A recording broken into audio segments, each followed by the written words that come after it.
Want to use the word count feature in Google Docs? I'm here to help. I'm Limon, and in this video I'll show you how to use the word count feature in Google Docs. Now let's get started.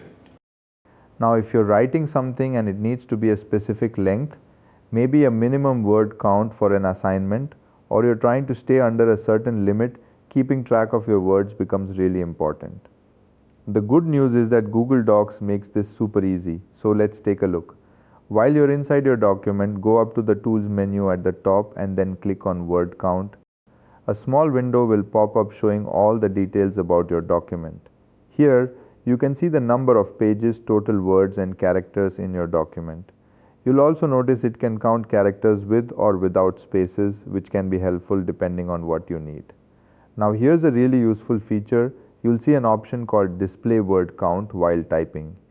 If you check that box, a small counter will appear in the bottom left corner of your screen. And the best part is it updates in real time as you type or edit your document, so you can always keep an eye on your word count without opening the menu again. You can also click the small drop-down arrow next to the counter to see more details like your total pages, words, and characters.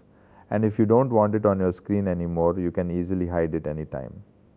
Now, if you happen to be using Microsoft Word, the word count is usually visible by default at the bottom of the document window.